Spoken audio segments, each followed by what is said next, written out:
Moro Shamwari Makadiko.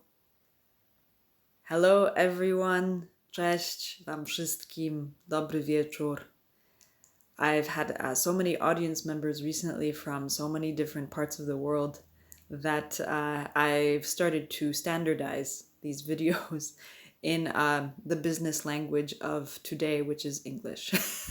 And it's not because it's the business language, it's just that it does seem to be the connector language for so many of us. And so I will record some of these videos, I think, in English, and then some of my other things in Polish, because that's where I am right now. And today I wanted to talk about origins and about origin myths. Origins are inspiring, actually. The beginning of anything is an absolute inspiration. And yeah, it's a beautiful, beautiful thing. And I have been sitting in the origin myths of ancient Egypt. And in ancient Egypt, they had so many origin myths. There was hundreds, if not thousands, of ways in which the universe came into existence, which is absolutely inspiring to me. So many ways to think about beginnings. So many ways to think about even every single life that we know of that came onto this planet came with its own beginning, and that beginning is also the beginning of a universe. So the ancient Egyptians knew all this. But I especially love their stories about the beginning of the universe. And again, there are so many. There's so many. Sometimes there's water involved. Very often there's water involved. And the beautiful thing about it is that the universe didn't come with a plan. It exploded with a grand gesture of ecstatic madness. It wasn't organized reasonably or rationally into being. And I'm not a big fan of rationalizations or rationalism. It doesn't make sense to me that life should be contained only here. And when a civilization is contained only here, then we really get ourselves into trouble.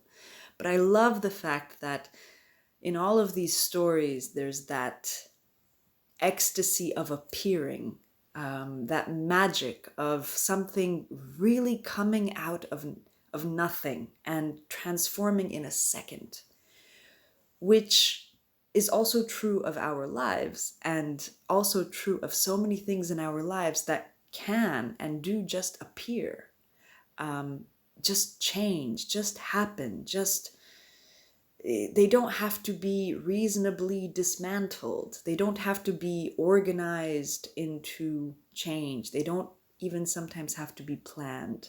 They just explode in ecstasy, and there we are.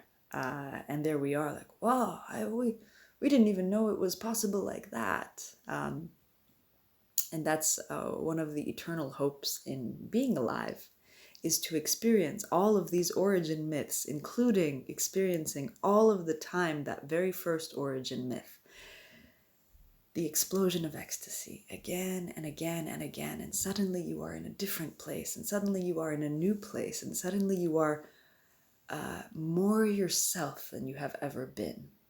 Because it's not about becoming a different person, it's about feeling more yourself, being closer to your own heart and your own soul. So there's that. There is also the wisdom of the ending myths, because every origin myth also comes with the myth of the ending. And there are as many ending myths as there are origin myths, and probably there are even more of them that are in the universe. And each one also has its wisdom and its rhythm and its beauty that also show us the wisdom of understanding the ending as a journey, which I've also been thinking about. The journeys of transformation that involve endings. And we we are okay with a lot of endings, but we are not okay with a lot of endings as well. We want the bad things to end, we want the good things to continue, and we want life to organize itself around our taste. And the spirit doesn't work that way. And that is also what makes it frightening to our human sensibility. That is what makes it so other to our human sensibility. And really, there's no need to fight that as well, because that's part of the dance of life, is all of that. So that was what I wanted to say today. There's more coming, and I'm sending all of you hopes for the most beautiful and ecstatic origin myth of the most beautiful and ecstatic aspect of your life. And may that happen for you this year. Thank you. Ndinotenda. Murara Jakanaka.